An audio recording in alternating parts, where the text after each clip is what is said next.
الحمد لله وحده والصلاة والسلام على من لا نبي بعده وبعد. محترم سامعین و ناظرین، آج کی اس مجلس کا عنوان ہے اتقاء الرحمن، یعنی رحمان کے آزاد کردہ بندے، وہ لوگ جن کو اللہ تبارک و تعالی قیامت کے دن جہنم سے آزاد کرے گا۔ اس سلسلے میں لمبی روایت ہے جو امام بخاری اور امام مسلم کی صحیح کے اندر موجود ہے۔ یوں تو اس روایت کا مفہوم بہت سارے صحابہ کرام سے مروی ہے، لیکن خاص طور سے میں جس روایت کا مفہوم بیان کروں گا وہ ابو سعید خدری رضی اللہ تعالیٰ عنہ سے مروی ہے۔ ابو سعید خدری رضی اللہ تعالیٰ عنہ فرماتے ہیں کہ ہم نے اللہ کے رسول صلی اللہ علیہ وسلم سے دریافت کیا، پوچھا کہ اے اللہ کے رسول صلی اللہ علیہ وسلم، کیا ہم لوگ قیامت کے دن اپنے رب کو دیکھیں گے، اپنے اللہ کو دیکھیں گے قیامت کے دن؟ تو اللہ کے رسول صلی اللہ علیہ وسلم نے ارشاد فرمایا کہ جب آسمان صاف ہو، آسمان میں کوئی بدری نہ ہو، دھند نہ ہو، تو سورج اور چاند کو تم لوگ دیکھتے ہو، دیکھنے میں کوئی تکلیف ہوتی ہے یا آرام سے دیکھ لیتے ہو؟ ہم نے کہا، فرماتے ہیں کہ ہم نے کہا نہیں، بہت ہی آرام سے ہم لوگ جب کوئی دھند نہ ہو، بدلی نہ ہو، تو سورج اور چاند کو آسمان میں دیکھ لیتے ہیں۔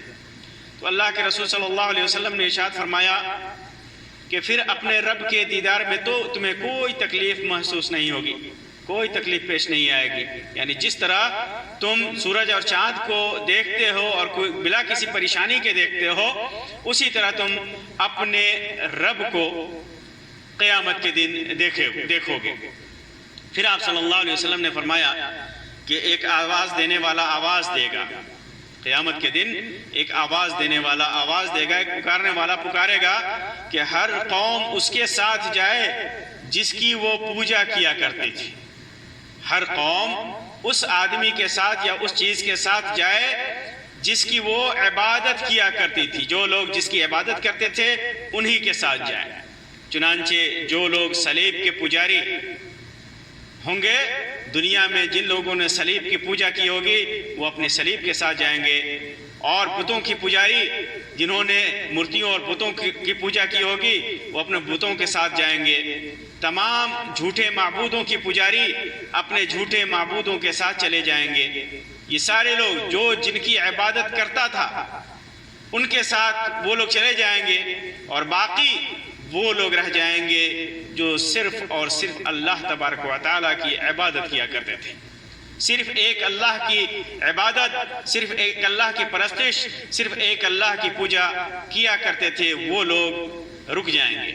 ان میں نیک و بد دونوں قسم کے مسلمان ہوں گے۔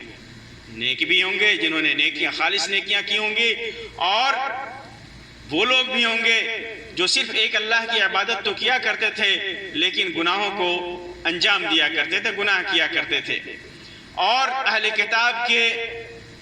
کتاب کے عیسائی اور یہودیوں میں سے کچھ لوگ بھی جو باقی مادہ لوگ ہوں گے وہ بھی بچ جائیں گے۔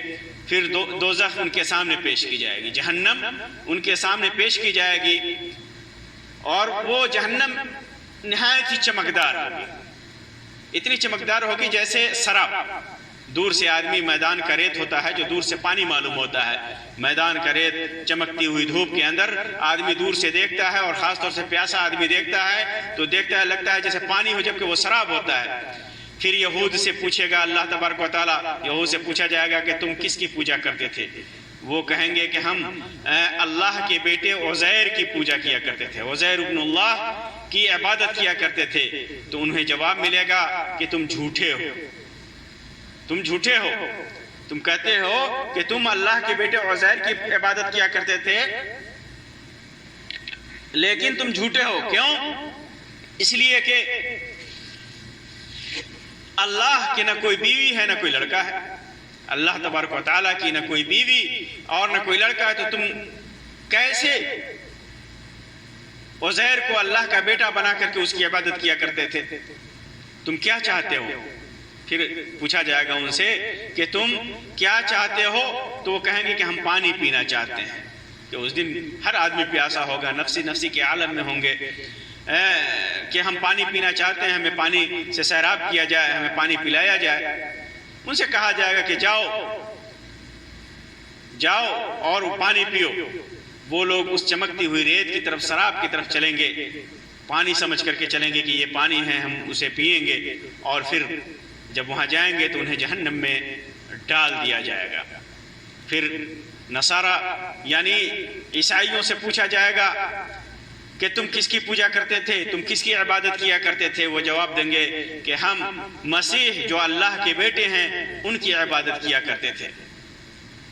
عیسیٰ علیہ السلام جو اللہ کے بیٹے ہیں، ان کے نظام کے مطابق، ان کے عقیدے کے مطابق وہ کہیں گے کہ ہم اللہ کے بیٹے مسیح کی عبادت کیا کرتے تھے۔ تو ان سے کہا جائے گا کہ تم جھوٹے ہو، جھوٹے ہو، اللہ کی نہ کوئی بیوی تھی اور نہ کوئی بچہ ہے، تو کیسے تم مسیح کو اللہ تبارک و تعالیٰ کا بیٹا بنا کر کے تم اس کی عبادت کیا کرتے تھے؟